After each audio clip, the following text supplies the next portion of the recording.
Esto es Charlas de Domingo con Luz María Sierra.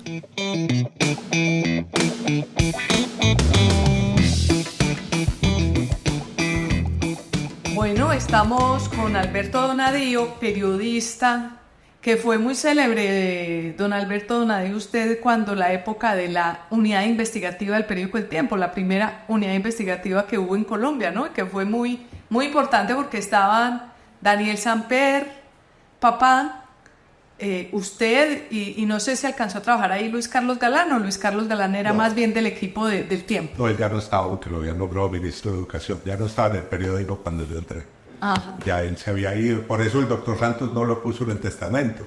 Por un par de años, él no fue heredero del Tiempo. Luis Carlos Galán habría sido porque el doctor Santos veía a esos tres jóvenes como el futuro del Tiempo, a Daniel, a Enriquito y a Luis Carlos. Pero Luis Carlos Pastrana lo nombró ministro de Educación. Y se fue. Y después lo nombró embajador en Roma. Entonces él se fue. ¿Y usted alcanzó a conocer a Luis Carlos Galán? Pero después, pero no en el periódico. Él ya no estaba en el periódico. Ellos estuvieron como 6 o 7 años juntos, porque Daniel y Luis Carlos eran javerianos, eran compañeros. Entonces. Sí.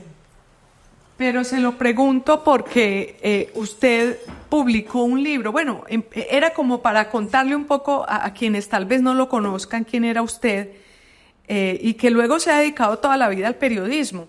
Y nos ha sorprendido recientemente con un libro que se llama Palacino es inocente, las acusaciones falsas contra el expresidente de Salud Cop.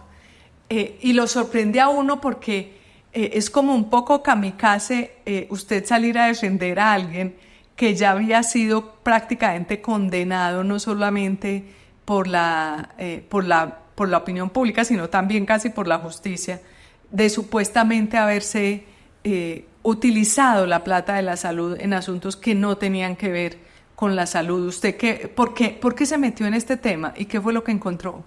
Todas las acusaciones contra Palacino y Salud Cop son falsas. Las de los periodistas como Daniel Coronel, las de la Contraloría, las de la Procuraduría, las de la Justicia Penal. Yo empecé a hacer la investigación pensando que eran ciertas. Cuando fui a mirar los expedientes me di cuenta que eso no tiene ningún fundamento. Entonces por eso escribí el libro. Más que la defensa de Palacino, que es una persona que ya ha sido aniquilada por el Estado, lo que hay que denunciar es el abuso de quienes ejerciendo las funciones de investigación se ensañan contra una institución y contra unos ciudadanos, porque él no es el único. Ahí cayó muchísima gente injustamente. Y se ensañan porque los acusan de cosas que no son ciertas. Y luego la justicia... Por ejemplo, ¿qué cosas usted vio que fueran protuberantemente falsas de lo que lo vienen acusando? La primera, la construcción de un club de golf y un hotel en el Meta, que según Coronel se hizo con plata de Salud Cop. Él dijo, ¿de dónde sacaron los dirigentes de un grupo cooperativo? Porque Salud Cop era una cooperativa creada por otras cooperativas para construir ese emporio turístico. Claro, es que era un hotel, claro, que era un hotel con cancha de golf y todo. Eso fue lo más escandaloso realmente del caso. Y sí se construyó, pero lo construyó Palacino con una sociedad de él, con amigos, con socios que intervinieron, como él habría podido montar una cadena de restaurantes o un concesionario de carros. Pero no podría decir uno que el dinero, los recursos de Palacino provenían de las utilidades de Salud Cop. No, porque él era un empleado. Además, para ese proyecto el Banco de Bogotá le prestó la plata a la compañía constructora. El Banco de Bogotá, si sospechara que se estaban desviando dineros de la salud, no le presta a una compañía constructora. Pero Palacino se dedicaba a otra cosa en la vida o tenía fortuna por otro lado, porque no cualquiera se decide a hacer un campo, una gran inversión con campo de golf y todo, pues no cualquiera tiene el dinero ni el respaldo para eso. Palacino era mensajero cobrador de La Equidad, que es una compañía de seguros cooperativos, y fue ascendiendo a llegar a gerente financiero. Y estando en ese cargo le propuso a La Equidad y a otras cooperativas, después de la Ley 100, que se metieran las cooperativas en el negocio de las EPS. Y entonces lo nombraron a él. Y él estuvo los 15 años de presidente de la compañía. Él era de una familia muy pobre del Tolima, 14 hermanos, pero a él le pagaban 90 millones de pesos. ¿Le pagaba a quién? Salukov. Que en ese momento eran, cuando el dólar estaba a 2.000 pesos, eran $45.000 mensuales. Pero eso es, ¿cuánto le pagan al presidente de Bancolombia? 300, 400 millones mensuales. Le pueden pagar lo que quieran. Entonces, ¿usted cree que con esa plata que él ganaba, como salario, podía sustentar, construir esa? Unos socios se reunieron para hacer un negocio. Él podía hacer ese negocio como presidente, aparte de la EPS. Podía entrar en un negocio. Además, no hay ninguna investigación de Contraloría, de Procuraduría, de Fiscalía sobre ese club de golf. Ninguna. Eso es una cosa que se la imaginó Coronel. No es cierto que haya prueba del desvío. Además, ¿cómo saca uno $10 millones de una EPS? Donde mensualmente hay que mandarle los balances a la Superintendencia Nacional de Salud. Donde hay auditores, donde hay una cantidad de funcionarios que tienen que autorizar la desviación de $10 millones, ¿no es cierto? Y usted entiende obviamente perfectamente que parte de toda esta campaña contra las EPS en la que se ha montado también el presidente Gustavo Petro para hacer la reforma a la salud tiene que ver con este caso de Salukov, ¿no? Se origina en eso que lo hizo Santos. Santos dice un día... Santos Juan Manuel, Santos. Porque Francisco Santos también como vicepresidente de Álvaro Uribe también cuestionó a Palacino, me acuerdo bien. A Palacino lo cuestionó mucha gente por una razón muy sencilla. Él no era nadie. Y de cero, con su inteligencia y su eficiencia, creó la EPS más grande del país, con 7 millones de afiliados. ¿Cómo lo hizo? Él construyó 36 clínicas. Entonces, le quitó negocios a todas las clínicas privadas del país. Pero, ¿quién se sintió más lesionado? La clínica Shayo de Bogotá. Entonces, Fabio Echeverri Correa, que era el presidente de la Junta, desde el primer gobierno de Uribe, fue a decirle a Uribe, ¿quién es ese mensajerito que nos quitó el negocio de la salud? Porque, claro, Palacino ya nos remitía a un paciente infartado a la Shayo. Lo atendía en su propia clínica, con costos menores. Las EPS que mandan un paciente a la clínica de Rosario del Tesoro tienen que pagar la cuenta final y no pueden decir, no le hagan al paciente esto o el otro procedimiento. Pero si las clínicas son propias, el costo baja y entonces pueden atender a más gente. Porque lo que nosotros hemos escuchado, pues los que no somos tan expertos en el sistema, es que precisamente esa integración vertical pues era cuestionable. La cuestionaban por la posibilidad de convertirse un poco en un cartel. No, es legal. Es legal en Colombia para las EPS y para cualquiera. Lo que él hizo fue eso. Él creó una compañía que lavaba la ropa de las clínicas. Una compañía de seguridad para las 36 clínicas.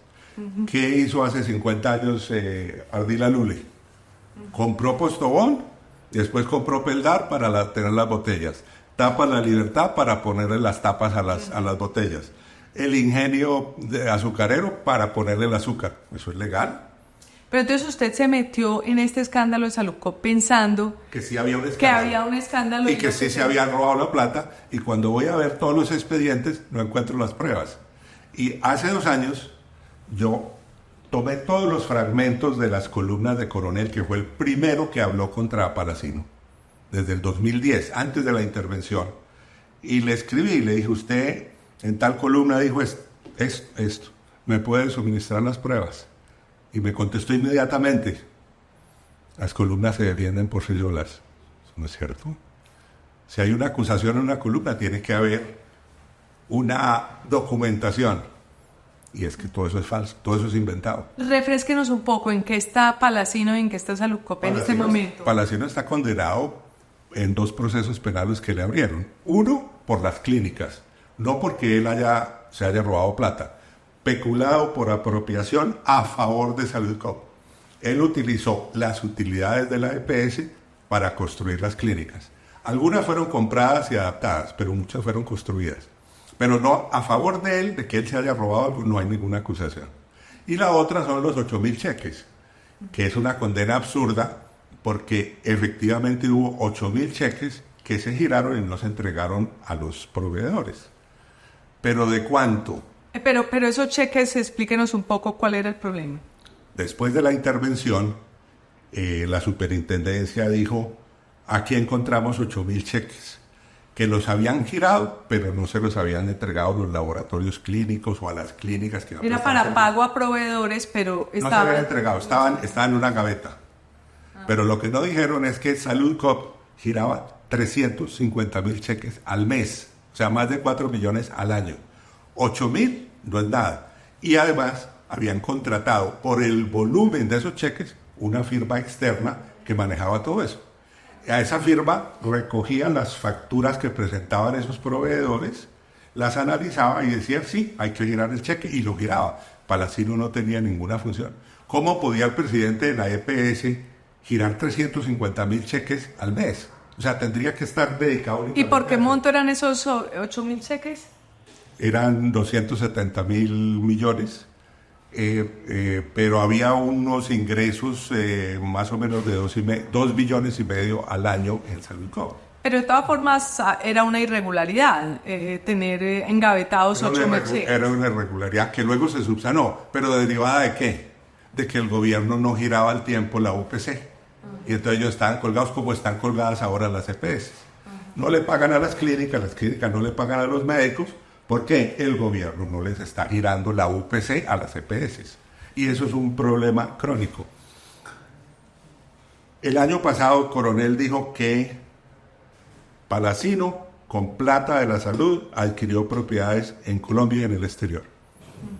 Falso. No dijo cuáles. O sea, cuando uno hace esa acusación, ¿cuál es la dirección de las propiedades?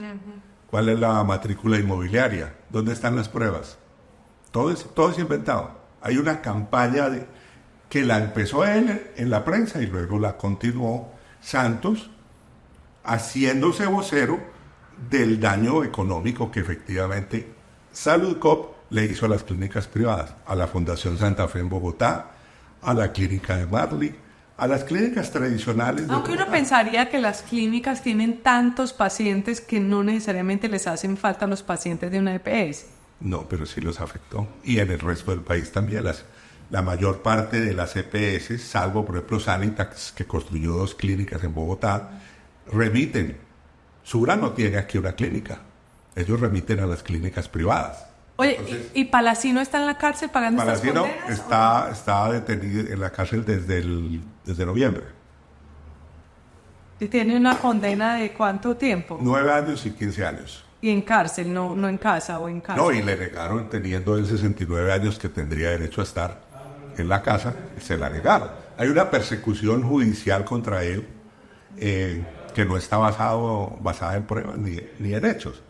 Y en cambio, Guillermo Grosso, que fue el interventor nombrado por Santos, que sí se robó Saludcop, está pagando su condena en la casa.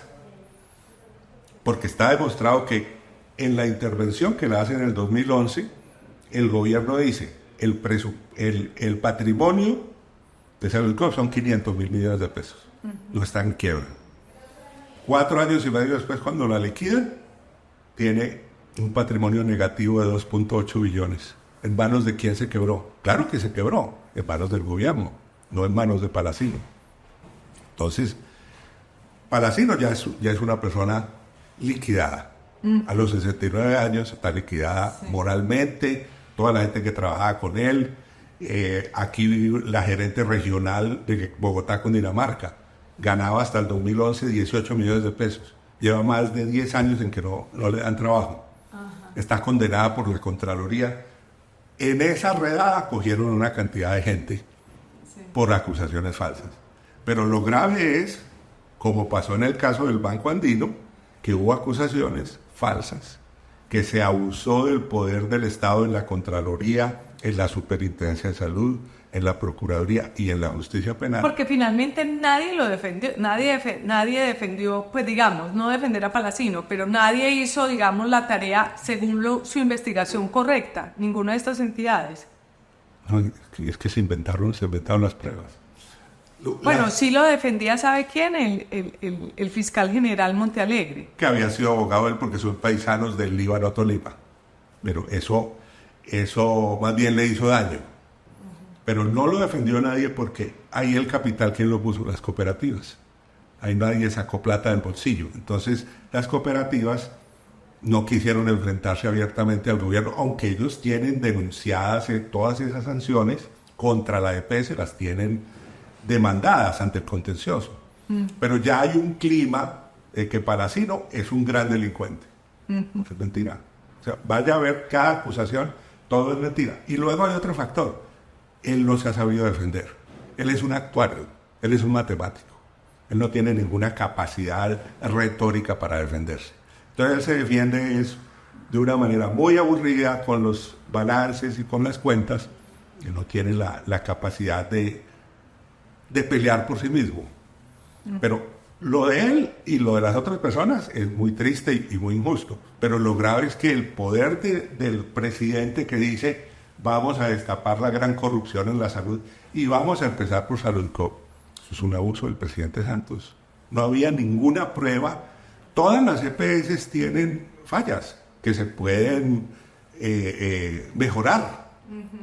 Todos los bancos tienen fallas. La Superintendencia Financiera periódicamente está sancionando a todos los bancos porque hay reglamentaciones que no cumplen. Pero no es motivo para relevar a la persona que los dueños privados pusieron ahí y que lo maneje el gobierno. Lo que están haciendo ahora con las EPS es falla toda la superintendencia, de ahora y de antes. ¿Por qué nunca sale el superfinanciero a decir hay que cerrar Bancolombia, hay que cerrar el Banco Bogotá, hay que cerrar a Bevillas? Porque la culpa es de ellos. Ellos tienen la vigilancia. Claro. Es decir, Entonces, no pueden intervenir, no deberían poder intervenir porque es una falla que ellos cometieron. Porque ellos la superfinanciera tiene más de 1.000 funcionarios que están metidos permanentemente viendo cada operación. Si algo va mal, es porque la vigilancia falló. Y lo mismo es en Supersalud. No solo en este gobierno, en los anteriores también. Echarle la culpa a las EPS que se roban la plata. Puede ser que en algunas haya pasado. En algunas les dieron permiso de funcionamiento que no lo merecían porque no tenían el área y el número de afiliados. Es culpa del gobierno. No culpa de los particulares que están haciendo esa actividad. Un poco fueron artífices entonces de todo este descalabro, o por lo menos de toda la propaganda en contra de las EPS. ¿Cree usted que de alguna manera el presidente Juan Manuel Santos ayudó a esta situación, a esta propaganda en contra? Esta propaganda en contra las EPS, que evidentemente ha habido abusos en muchas, pero ¿por qué no los corrigieron a tiempo? O sea, la falla es del gobierno. Desde que empezaron las EPS con la ley 100 hace 30 años, hay una superintendencia. Entonces, lo que pase ahí, como si algo pasa en los bancos, lo que pasa es que en los bancos nunca llega al punto de que ya se cayó al abismo. Bueno, salvo en el caso de Mikkelsen y en el caso de Interbolsa. Pero normalmente la supervisión en Colombia es muy buena y ya no es corrupta como fue en otras superintendencias. Entonces, en el caso de Interbolsa, por ejemplo, hay prueba de que 3 meses antes el superintendente sabía la situación de grave iliquidez de Interbolsa y no hizo nada. Porque él mismo cita una reunión. Claro, y a los superintendentes nadie les llama la atención sobre lo que dejan de hacer. Exacto, pero esa, por ejemplo, fue una quiebra de la principal comisionista de bolsa del país. No porque no supieran. Ellos saben porque, como lo saben los competidores. Lo que estaba pasando en Interbolsa lo conocía Valores Bancolombia, lo conocían todas las otras comisionistas del país, y las de Medellín sobre todo. Y todas habían cortado relaciones con Interbolsa. Los únicos que no sabían eran los clientes que estaban metiendo plata allá. Oiga, ¿y usted qué lecciones saca de toda la investigación que hizo para la coyuntura actual del tema de la reforma a la salud? Pues porque veo que se volvió muy ducho en el tema de las EPS y demás. Que es absurdo volver a estatizar un sistema que se privatizó porque el estatizado anterior, que era el Seguro Social, se quebró y se lo robaron.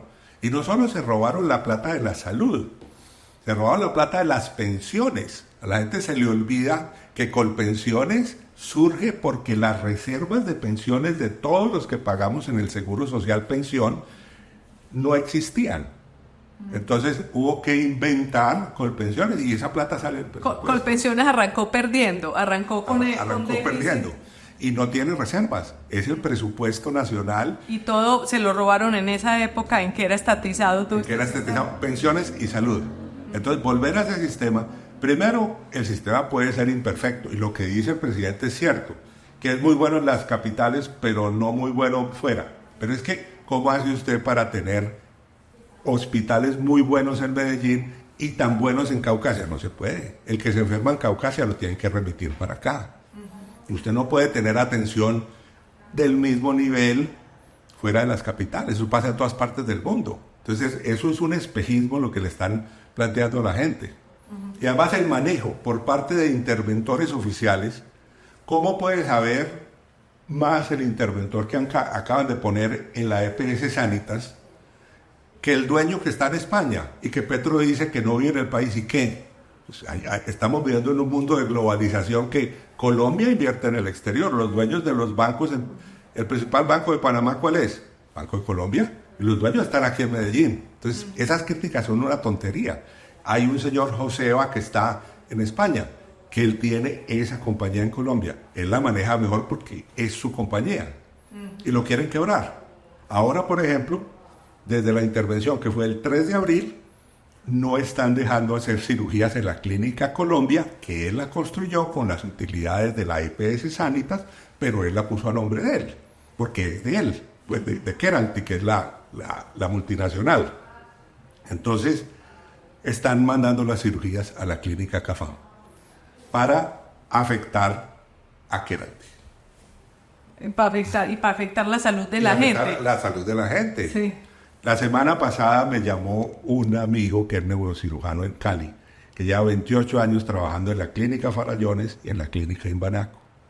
Y me dijo, yo lo conozco porque es concuñado de un amigo. Vea, 10 de la mañana de un miércoles, yo descansando en la casa, los miércoles opero de 6 a.m. a 7 p.m. No le están mandando cirugías. No hay cirugías. No le pagan desde hace 2 meses. Y me dijo, lo va a llamar la anestesióloga que trabaja conmigo. Pero a mí no me pagan desde diciembre. Y esto es, ¿quién no les paga? ¿Quién no les paga? La clínica no les paga. Y este neurocirujano me dice, a mí es la primera vez que se cuelga la clínica. Pero no es culpa de la clínica. A ellos no les están pagando las distintas EPS que les remiten pacientes para cirugía. Y no lo están haciendo porque el gobierno no les está girando la UPC que les corresponde. Entonces, toda la cadena proviene de eso. Y a los pacientes no les están haciendo cirugías, sino cuando ya entran por urgencia en situación pues de que se mueren. De extrema gravedad. Claro, no por programación. Y él dice, eso nunca había sucedido. Siempre hay quejas de que el gobierno se demora en la UPC, en el giro, todo eso, en lo que antes era el FOSIGA y ahora es el ADRES. Pero nunca a mí me habían dejado de pagar. Entonces, la semana pasada, ahí tengo una hermana que vive aquí en el condado. Me invitó a almorzar el jueves y allá estaba la novia del hijo de ella, que es mi sobrino. Me dijo, en Bancolombia, desde el año pasado, ella es asesora en Bancolombia. Empezaron a llegar médicos jóvenes que tienen créditos con Bancolombia para el carro, para el apartamento, tarjeta de crédito, crédito de consumo, a que les refinanciara porque sus ingresos se les cayeron. O sea, con sus ingresos tradicionales habían adquirido carro y apartamento y todo eso. Y ahora iban a decirme, no, es que no me están programando cirugías. No, qué cosa. Entonces es una cadena porque el gobierno no está girando. Entonces vamos a creer que esto manejado todo por el gobierno va a funcionar mejor. Ya con Saludcop se vio que pues Alejandro Gaviria no fue el que tomó la decisión de intervenir, fue el ministro anterior. Pero él fue el que supervisó a Grosso, que era el interventor. Entonces, hay una EPS que, según el gobierno, la intervienen con patrimonio positivo de 500.000 millones, ¿no? En ese momento, Saludcop tenía 500.000 millones. De patrimonio. Y todos los indicadores estaban verdes. Y luego, finales del 2015, la tienen que liquidar porque hay unas pérdidas que llegan a menos 2.8 billones. ¿Cómo hicieron? O sea, Es decir, ¿en cuánto tiempo? ¿En cuánto tiempo? En 4 años y medio la quebraron. ¿Y cómo la quebraron? Y la quebraron, pero Se robaron. es por eso. ¿Y quebraron con cuánto de pérdida? 2.8 billones. Casi 3 billones. Tenían medio billón positivo y la llevan a 3 billones negativos. Y un ejemplo de lo que hicieron. Había un contrato de transporte de pacientes de Nariño a Bogotá. No en ambulancia, sino pacientes que no los podían tratar en Pasto, entonces los remitían a Bogotá. Entonces, había un contrato con una firma que los llevaba en el vuelo a Avianca, y esa firma cobraba así alguna ganancia sobre el pasaje. Después, Grosso llegó y dijo, no, es esta otra firma la que va a transportar a estos Cambió pacientes. los proveedores. Y entonces un pasaje terminó costando a Bogotá lo mismo que vale hoy un pasaje a Madrid y vuelta. No Así puede se la ser. robaron, claro. ¿Y el señor Grosso llegó por cuenta de quién? ¿Quién lo nombró? ¿Quién lo puso ahí? Santos. O sea, ¿quién nombra a un interventor? Pero ¿por qué llegaba un señor que no era había conocido? trabajado con Dilian Francisca Toro en cosas de la salud. Y además, lo que sí no se puede probar es que parlamentarios como ella y como Roy Barreras recibían contratos sobre los Ellos han sacado su jugo ahí en la salud. con esas intervenciones. Claro. Ya lo tengo comprobado con Ulay Beltrán, que lo echaron por el soborno a los 2.000 millones. Ulay Beltrán, que era el superintendente Claro, ahora de nombrado Gustavo por Petro, había sido nombrado por Santos como superintendente. No, lo nombró Sandra Morelli para hacer la investigación contra Salud-Cop cuando ella fue contralora. Y ese señor intervino ASMED Salud el año pasado, en mayo, la primera intervención de este gobierno. Sí. Nombró de interventor a otro barranquillero que él había nombrado en la superintendencia. Ese tipo era abogado de una distribuidora de medicamentos de Barranquilla, que ahora es la proveedora de ASMED Salud intervenida, y que nunca en los 23 años anteriores, según me dijo el gerente que removieron, había tenido contratos con ellos. Entonces, eso es lo que va a pasar. Que lo que están haciendo con estas intervenciones es buscando como unos negocios. Negocios, claro. Porque Ulay Beltrán, además, según se ha sabido, es cuota de Torres, del clan Torres. Y es un bandido de 7 suelas. Un tipo que tenía un contratico de 4.800.000 pesos en la Secretaría de Salud del Atlántico. Empezó así, en el 2012, contrato de asesoría. Sandra Morelli le da un contrato de asesoría de 18 millones. Y después de 19 y después de 20 millones. Y él, cuando llega, empieza a darle contratos a ella. Hasta que él salió, ya le había dado 481 millones de contratos de asesoría. En la superintendencia. En el año y medio que estuvo. Entonces, dice que se roban las EPS. No, esos son todos los bandidos que vienen a robarse las EPS, los funcionarios. Eso es un engaño del gobierno. Y todas las fallas que sean reales, que debe haber muchas, son por un país y no del gobierno. No, y que hay que corregirlas, pero corregirlas. Hay que corregirlas, claro. Pero no cambiando los administradores, porque ¿cómo puede uno pensar que el presidente de la EPS Sura es un incompetente y que yo le mando de Bogotá a un tipo que lo hace mejor que él? Imposible, porque conoce el mercado, está aquí. ¿Cómo? Eso es todo una manipulación, porque el manejo que tengan los particulares, claro, las EPS le niegan a los pacientes servicios, eso es cierto, pero al mismo tiempo eso ya se resolvió por medio de la tutela. A usted le niegan, hace poquito una amiga me dijo, mi cuñado vive en Quinchía, Risaralda, estuvo hospitalizado en Pereira y le dijeron que necesitaba oxígeno permanente. EPS Sura se lo negó porque no tiene proveedor de oxígeno allá. Es un abuso. Entonces metieron una tutela a los que quisieran ganar. Entonces obligaron a EPS Sura a que buscara ese proveedor. Porque le dijeron, cambie de EPS o vaya a seguir a Pereira. Él dijo, no, yo vivo en Quinchía. Entonces se resolvió a través de la tutela. Sí. Ellos abusan porque esto es un seguro. Entonces el seguro, la compañía de seguro, quiere negar el pago del siniestro. Todas las compañías de seguro tratan de negar el pago del siniestro. O sea, total. Porque además hay otro factor. Usted saca un seguro de robo de carro con Sura y si hay muchos robos de carro, Este año, el año entrante, a usted le suben la prima, usted le toca pagar más. Claro. Aquí no, aquí la prima solo la sube el gobierno. Entonces, la manera en que ellos se defienden de ese desfase es, le negamos servicios a mucha gente. Claro. Pero esa gente a su vez... Luego, tratamos de hacer más eficiente, pues, porque, sí, a veces entonces se quiebran atendiendo a cada persona según sus necesidades. Y es que la plata no alcanza.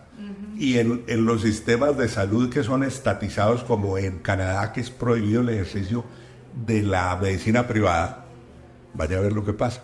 A usted no lo dejan morir, pero vaya a pedir una cirugía de cataratas. No, o vaya que tenga una indigestión tremenda, nadie lo revisa, lo mandan para la casa. O que necesita un reemplazo de cadera, ¿sí? Dentro de 3 años. Entonces, porque la plata no alcanza. En esos sistemas en que supuestamente hay plata para cubrir todo, no alcanza. Entonces aquí ha funcionado más o menos bien. Y la gente no estaba clamando porque le cambiaran las EPS, porque tienen un cubrimiento de 100%. Y hay una persona de ingresos de salario mínimo que lo atienden igual que si tiene mucha plata. Bueno, la gente empezará a pedir que vuelvan las EPS de pronto. Dentro de 2 años. Claro, eso es lo que va a pasar. Pero venga, usted también escribió todo el tema del Uñilargo, ¿no? Un libro, El Uñilargo, que era sobre el general Rojas Pinilla. Usted también lo investigó y eso fue tras la época, bueno, durante el Frente Nacional o... La corrupción en el gobierno de Rojas Pinilla, porque hubo un libro anterior que escribí con Silvia Galvis, mi esposa, que se llama El Jefe Supremo, que es la biografía en general y ya el análisis del gobierno. Pero luego escribí un libro que es sobre la corrupción.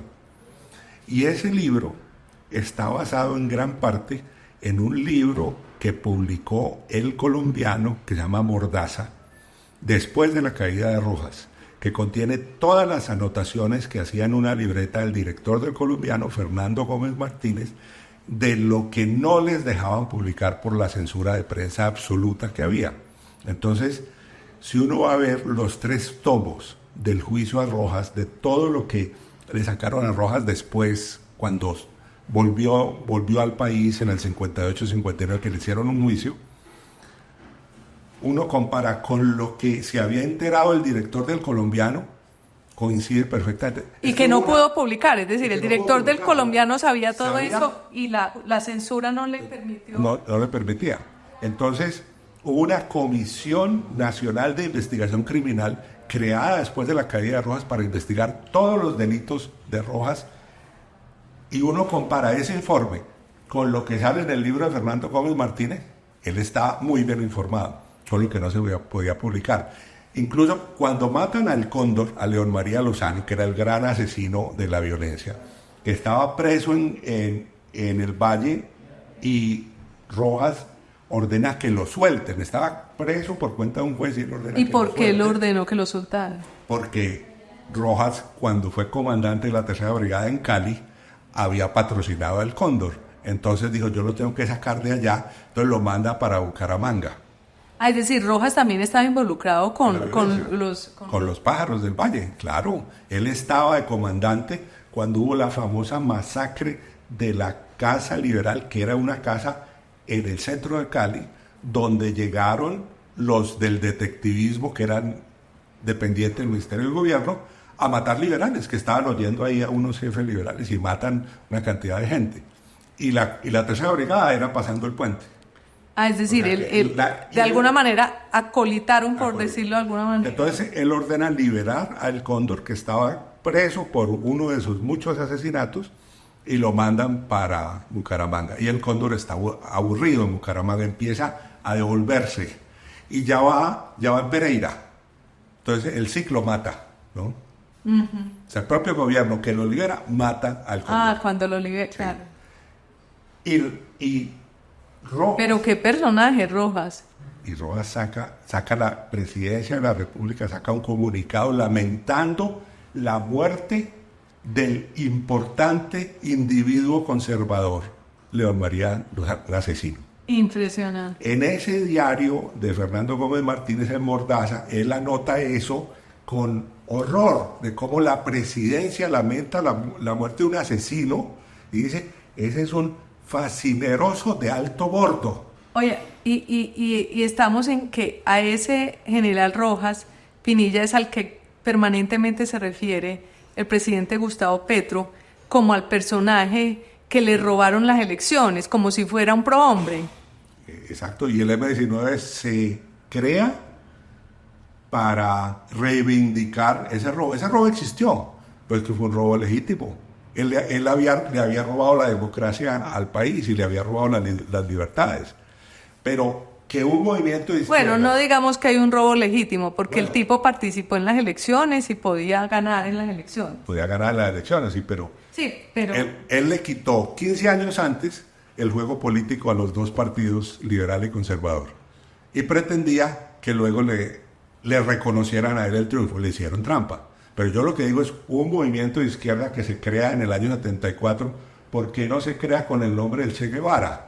Sino de un militar conservador, rezandero, que mató estudiantes en la carrera séptima, que llamaba comunistas a los campesinos de Sumapaz, que los bombardeó con bombas de napalm. ¿Cómo es posible que se funde? No, que comillas, según lo que usted cuenta, acolitó una masacre en una masacre en Cali, no en una zona rural, en Cali, en el centro de Cali. Y que era, además, Huye Largo, porque ese es el nombre que le tenían en el ejército los inferiores a él, porque se conocía que él vivía haciendo negocios. Es decir, usted no se inventó el título del libro, sino que así era como le decían. Yo estaba un día entrevistando al comandante del ejército en la época de Carlos Lleras, en su apartamento, el general Jaime Durán Pombo, y llegó el general Valencia Tovar, que eran muy amigos, y después supe que él llegaba allá sin avisar. Sí. Entonces dijo, ¿de qué están hablando? De Rojas Pinilla. Ah, el Uñilargo. Y yo le dije, ¿cómo así? Sí, así lo llamábamos nosotros los inferiores a él, porque se sabía que él vivía haciendo negocios. Ya lo habían echado del ejército en los años 30, porque él compró un acerrío y lo mandó a arreglar en la fábrica de municiones donde él era oficial.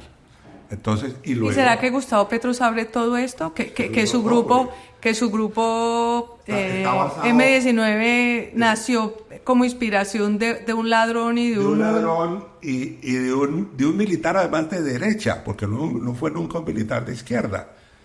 Es que mataron estudiantes de la Nacional frente al edificio Murillo Toro y el titular al otro día, que era dictado por el gobierno, es que eran comunistas. Unos estudiantes que venían en una manifestación desde la Nacional a conmemorar los 25 años de la muerte de un estudiante que habían matado en el gobierno de Abadía Méndez, una manifestación pacífica. El ejército los mata. O sea, un militar que mata estudiantes en el centro de Bogotá es el que sirve de inspiración a la creación de un grupo de izquierda.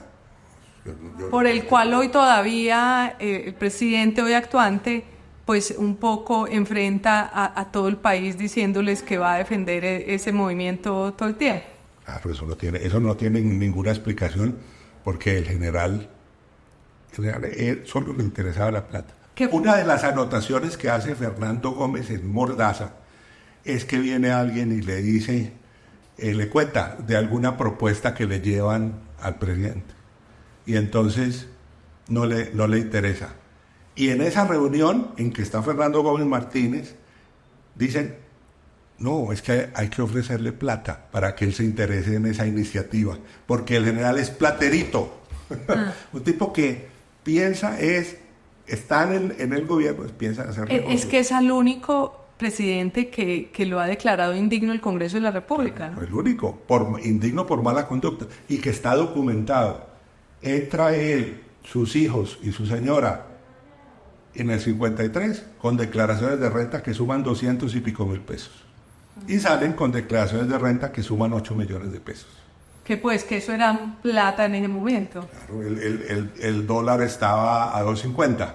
Entonces, declarar 8 millones de pesos de toda la familia presidencial eran 3 millones de dólares. Y nos dejó de herencia a Samuel Moreno Rojas, su nieto. Su nieto y a su yerno, que se murió apenas hace poquito, de 101 años, a Samuel Moreno Díaz.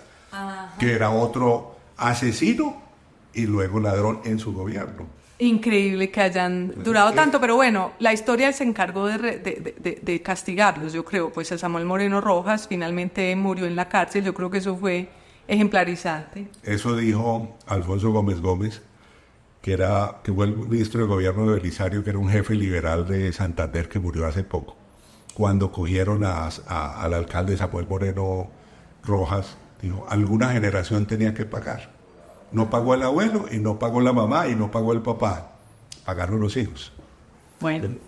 Una dinastía de bandidos. Que eso haya servido para crear un movimiento de una izquierda disque rebosada y fresca, eso no lo cree nadie. Por lo menos no leyeron la historia. ¿Cómo no la leyeron? ¿Cómo no la conocen? Si eso es Vox Populi, lo que pasó con Rojas, la caída de Rojas. Eso es increíble. Por eso uno dice, cómo gente que se mete a la clandestinidad a defender la figura de Rojas. Que además Rojas cae, ¿por qué? El cardenal Crisanto Luque, hay pues un paro bancario. La ANDI organiza un paro bancario. ¿Por qué le organizaron un paro bancario? ¿Por qué?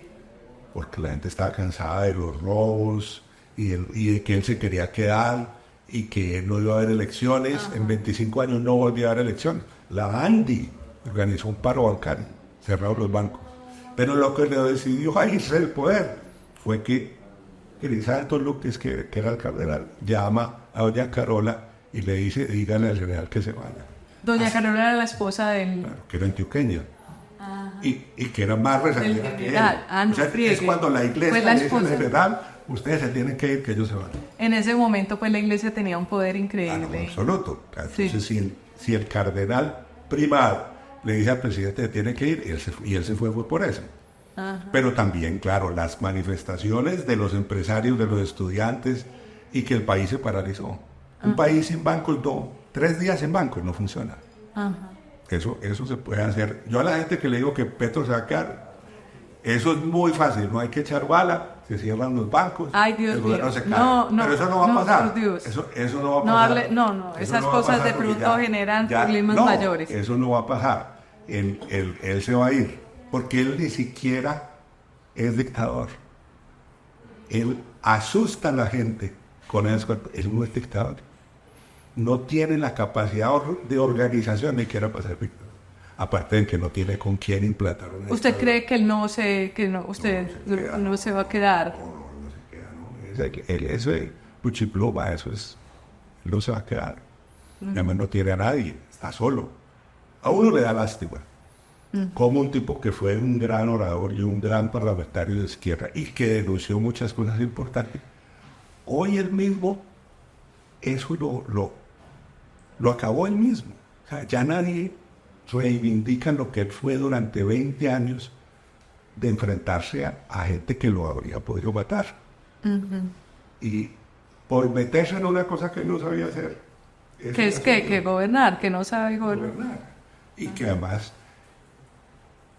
él en el Congreso le decían, representante Gustavo Petro Urrego, se le acabó su tiempo. Y él mismo decía, me quieren censurar, no me van a sacar el debate en Señal Colombia. Es un tipo que, eso para un parlamentario que hace oposición está muy bien, pero gobernar, ¿no? Entonces, salir a decir que la gente que salió a marchar es porque añora las masacres para el mundo. Eso lo dije, está muy perdido, alguien que no tiene capacidad además de... Y luego... O que cree que tiene un grupo que le copia y que él les tiene que hablar a ellos permanentemente. Pero un presidente de un gobierno popular que se echa encima a la mayoría del país. No tiene lógica. Usted tiene que echarse al bolsillo, aún por demagogia, a la gente. Ese es lo primero de cualquier proyecto de izquierda. Y él lo que ha hecho es echarse a la gente en contra. Entonces, además que él era marginal. Él siempre habría sido marginal. Como político habría sido marginal porque el país es muy católico y es muy conservador. La mayoría de la gente no le jala a esa ciudad. Fuera de que en Colombia la gente sabe, por experiencia, lo que le funciona es porque lo hace la empresa privada. Lo que hace el Estado funciona más. Entonces, ¿quién va a creer que estatizar es mejor que lo que ya hay. Sí. Él tiene como un discurso de los años 70 que ya fracasó en el mundo. En el mundo. Y que volvemos, él tan lector no se ha dado cuenta que fracasó en el mundo. Entonces, esa es la parte que él se quedó atrasado en eso. Entonces hay una lealtad a esas ideas que ya pasaron de moda. Que hay abusos en el mundo capitalista, por supuesto, horribles. Eso es cierto, pero ¿qué gobierno hay en el mundo que haya... Pero como decían que la democracia es el peor de los sistemas excepto todos los demás, el capitalismo es el peor de los sistemas excepto todos los demás. El Partido Comunista Chino en 50 años desarrolló el país. Ajá. Con el capitalismo, no con el socialismo. Los otros que se quedaron con el socialismo están pasando hambre. Entonces, eso está a la vista. Venir a hablar de estatización, y ahí están los funcionarios de él robándose todo, aún los de izquierda. Entonces él sale a decir, es que Olmedo López yo lo conocía porque la izquierda antioqueña. Y entonces la izquierda antioqueña no roba. Por eso, es un tipo que no se debía haber avanzado porque le hizo un daño a la izquierda y a la gente que sí quería una cosa que no fuera de derecha, que fuera más de centro, que fuera menos radical. Y lo que garantizó es que cualquiera, por malo que sea, de la derecha, va a ganar. Si hay 8, no importa, la gente vota por los 8 y alguno gana y es de la derecha. ¿Y es a qué? A Charvada. Lo único, a Charvada, que tampoco es la solución. Pero él no sabe de eso, y es además prepotente y tiene rasgos de Trump. El tipo es muy narcisista, pero es antipático. Trump es simpático en ciertas cosas. Trump yo no sé si es simpático. No, en ciertas mentiras que dice es simpático. Y este es un tipo que es antipático. El único costeño antipático que existe en el país. Es que no sabemos si es costeño. Sí. No, pues él dice que mitad costeño. O sea. Antes de terminar, quería que nos contara un poco. ¿Usted lleva, 50 años haciendo periodismo de investigación? ¿O yo entré en el 72 a tiempo, 50 años. 52 años ya va completando. Y usted tuvo me dijo que usted estudió en Medellín. Yo estudié en el Colegio San Ignacio, el bachillerato, me gradué en el año 70. Tengo muchos amigos aquí en Medellín de esa época. Yo vivía a una cuadra de donde vivía el doctor Héctor Abad Gómez. Él vivía en la calle 35, yo en la calle 34. Yo lo veía los domingos bajar con doña Cecilia y las niñitas y las boquitas que los cuidaban. Héctor, el hijo, no era tan chiquito que no iba a misa. Yo viví en Medellín del 60 al 70. Entonces, pero usted nació en Cúcuta, ¿no? Yo nací en Cúcuta, sí, pero... ¿Y por qué se fue de Medellín a Bogotá a ejercer la profesión? Yo me fui a estudiar Derecho en Bogotá, en la Facultad de Derecho de los Andes, que acababa de fundar don Hernán Echavarría Olosoga, que luego conocí 10 años después. Yo lo conocí obviamente a la distancia por la clase de persona práctica, independiente y despejada que era él, y gran promotor de la educación. Entonces yo dije, yo quiero estudiar en una facultad que la creó él, que no era abogado, él era economista. Porque él dijo, estos abogados que vienen aquí al Rosario y al Externado, hay 500 estudiantes, la cátedra magistral, y llega así, Darío Chandía a dar cátedra, pero no hay participación de los estudiantes, eso no sirve, el derecho es otra cosa. Entonces yo estudié allá, y 10 años después, él estaba investigando a Jaime Mikkelsen, y yo estaba en la unidad investigativa. Me llama y me dice, ayúdeme a denunciar a Mikkelsen. Y yo le dije, Hernán, no puedo. En el tiempo no se puede hablar contra Jaime Mikkelsen, el Grupo Gran Colombiano. Y además yo le dije, yo no sé nada de cosas financieras. Me dijo, no, vos venís aquí. No se podía en ese momento. Está prohibido. Había un tabú absoluto. Y él fue Por eso fue tan importante lo que hizo El Espectador después. Importantísimo. Si no es El Espectador, eso lo entierran. Claro. De hecho, hubo una nota editorial del Tiempo que dice, sacar las investigaciones contra el Grupo Colombiano de las páginas de los periódicos. Claro, para que las entierren en algún juzgado. Sí. Si no hubiera sido por don Hernán, que fue el primero, y luego por El Espectador, toda ¿Y don Hernán en calidad de qué estaba haciendo esa investigación? Presidente de la Comisión Nacional de Valores. Él le pidió a Turbay que le creara la comisión, porque no había un organismo que vigilara la bolsa en Colombia, no había.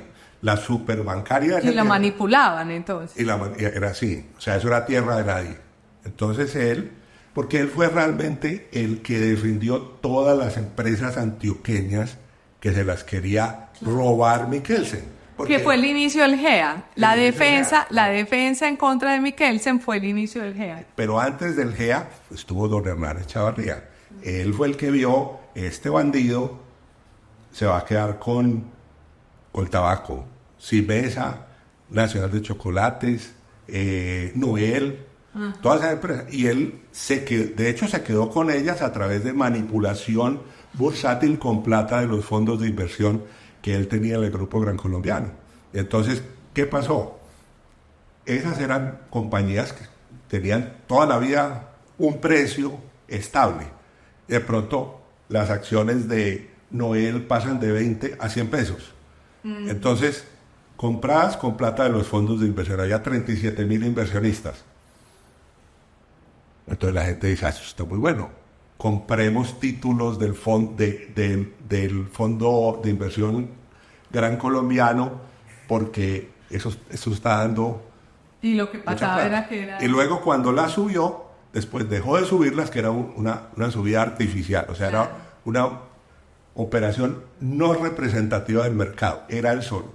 Luego las deja descolgar a menos de 20 y ya compañías de él las compran. Entonces él se apodera. Entonces cuando eso pasa, él le dice a Turbay que le cree la Comisión Nacional de Valor y él empieza esa investigación ahí y él fue el que salvó a todas esas empresas de la quiebra. Claro, y que lo secundó el Espectador y que el Espectador perdió toda la pauta de todas estas empresas del grupo del grupo Mikkelsen. Cine Colombia era de Mikkelsen, le quitan la pauta, que era una página entera. En esa época para ir al cine uno tenía que mirar el Espectador del tiempo porque no había internet, entonces quitaron esa publicidad y eso afectó mucho al Espectador. Entonces, bueno, don Hernán fue la persona que salvó el primer GEA, lo hizo don Hernán. Mejor dicho, a usted, exactamente, a usted le tocaron muchas investigaciones, esa fue, pues, por lo menos conocer de esa y de otras más. ¿Cuál otras recuerda así como que hayan? No, hicimos muchas con Daniel del Banco del Estado. Descubrimos unos autopréstamos y falsificaciones masivas y eso, nosotros quebramos ese banco con la denuncia. El día que salió la investigación, que fue un viernes, a las 11 de la mañana salió Edgar Gutiérrez Castro, el hijo de Luz Castro de Gutiérrez de la clínica. Que fue ministro. Que era ministro de Hacienda de Belisario. Hay una foto de él a la salida del Banco de la República, con el gerente del Banco de la República, el superbancario que era Germán Botero Los Ríos, diciendo ya, intervenimos el banco. Ajá. Y el doctor Botero de Los Ríos llamó ese día al Tiempo, porque esa investigación tuvimos que sacarla en contra de Enrique Santos Castillo. Don Enrique Santos Castillo era el que siempre... Que era el editor. Él no creía que supuestamente había 20 ganaderos que les habían prestado unas platas para comprar ganados. Ajá. Y figuraban en la contabilidad del banco y había carpetas de la vinculación del cliente, los créditos que les habían otorgado, y resulta que eso fue un montaje documental que hicieron los dueños ¿No del existían banco. Los ganaderos? Sí, existían, pero no eran ganaderos. La primera persona que yo llamé me dijo, no, yo soy secretaria del Banco de la República. Es decir, no, pero no existían, eran de fachada. Era uno, fachada, sí, no estaban dedicados a ese negocio. El banco le prestó plata a los dueños para hacer un autopréstamo. Una gigantesca falsificación. Otro de los supuestos ganaderos era un chofer del Servicio de Erradicación de la Malaria. Bueno, pero gran investigación. Entonces, quebramos un banco. Ajá. Y don Enrique decía, no, el presidente del banco dijo que los va a conseguir a sus ganaderos, que ellos están en plazas de ferias, que es difícil traerlos aquí. Sí. Y la investigación estaba escrita. Un jueves renunció Pedro Gómez Valderrama, que era el abogado del banco. Ajá. Y entonces, eso fue fundamental. Fue el detonante para que pudieran publicar. Columnista del Tiempo. Claro, era una... Si él renuncia al poder del banco, que estaba defendiendo al banco, es porque él sabe que eso era un chacho y yo no quería estar vinculado con eso. Pero Enrique estaba jugando golf, porque los jueves por la tarde él jugaba golf. Ajá. Entonces, llegamos Daniel y yo, y que ese día quedaba encargado Rafael Santos. Y entonces Daniel lo convenció y salió la investigación. Al otro día estaba furioso don Enrique que nosotros no esperamos los ganaderos. Entonces vino a vaciarme. Y a la media hora viene a felicitarme porque el doctor Germán Montero de los Ríos llama al tiempo a agradecer porque ellos no tenían ni idea de ese fraude. De ese banco. Entonces, eso, pero el Grupo Gran Colombiano y Miquel, veto total. No pero bueno, muchas historias de periodismo de investigación. Yo creo que usted es el periodista que ha estado haciendo investigación más vigente durante muchos años. Germán Castro, Pues, pero Germán Castro ya no vive, sí, bueno, sí. Digamos. De las personas que están vivas, tal vez usted es el periodista de los más viejos, de investigación. Los más viejos, sí. ¿Y qué lección le queda del periodismo de investigación? ¿Qué cree el periodismo de investigación en tiempos como estos? Que siempre es importantísimo porque las instituciones no funcionan, que tienen que investigar toda clase de abusos, no funcionan. Y la gente no cree en ellas. No cree en la justicia penal, en la fiscalía, la procuraduría, en la contraloría. Entonces, si no son los periodistas los que destapan estos abusos, hay impunidad total. La única no impunidad que hay en Colombia es gracias a que siempre hay periodistas en todas las épocas destapando cosas. Pero en todas las épocas. Bueno, muchísimas gracias, don Alberto Donadío, por ilustrarnos un poco sobre su libro, pero también sobre todo lo que ha sido la historia de muchos grandes escándalos de este país.